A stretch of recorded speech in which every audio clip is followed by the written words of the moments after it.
सरत्या वर्षाला निरोप देत राज्यासह देशभरामध्ये नववर्षाचं अगदी धूमधडाक्यामध्ये स्वागत करण्यात आलं। फटाके, संगीत आणि जल्लोषाच्या वातावरणामध्ये नागरिकांनी आनंदोत्सव साजरा केला। अनेक ठिकाणी रात्री 12 वाजता फटाक्यांच्या आतषबाजीनं आसमंत हा उजळून निघाला, तर काहींनी देवदर्शनानं आपल्या नवीन वर्षाची सुरुवात केली।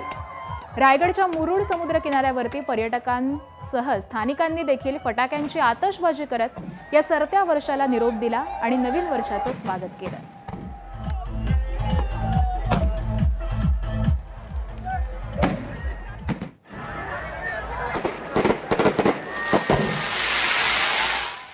तर मुंबईत देखील अनोख्या पद्धतीनं नवीन वर्षाचं स्वागत करण्यात आलंय। सीएसएमटी स्थानकामध्ये लोकल ट्रेननं हॉर्न वाजवून नववर्षाचं दरवर्षीप्रमाणेच याही वर्षी स्वागत करण्यात आलं।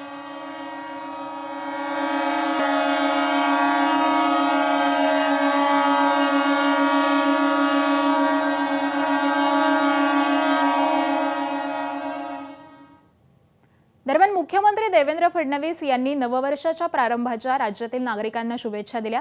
सरत्या वर्षातील कटू प्रसंग विसरून सुमधुर आठवणींमधून प्रेरणा घ्या।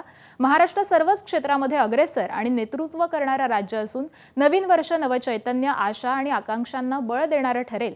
त्याबरोबरच आरोग्य, समृद्धी आणि भरभराट घेऊन येईल अशा शुभेच्छा या मुख्यमंत्री फडणवीसांनी दिल्यात।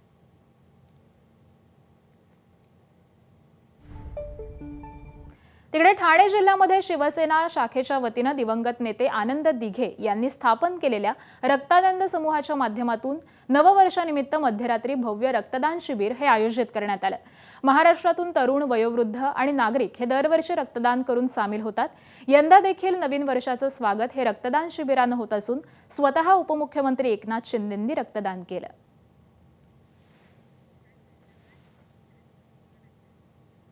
नवीन वर्षाच्या पूर्वसंध्येला ठाण्यातील मासुंदा तलावाच्या घाटावर देखील श्री कौपनेश्वर सांस्कृतिक न्यासाच्या वतीनं भव्य महागंगा आरतीचं आयोजन करण्यात आलं।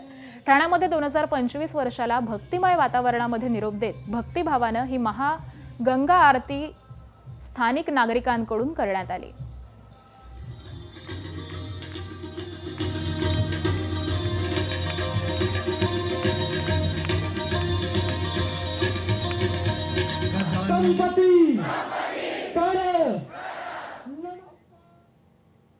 दरम्यान तिकडे नाशिककरांकडून देखील नवीन वर्षाचं मोठ्या उत्साहामध्ये स्वागत करण्यात आलं।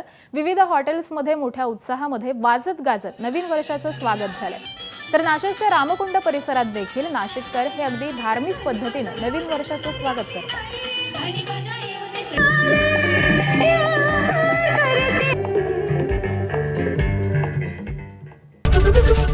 एबीपी माझा, उघडा डोळे बघा नीट।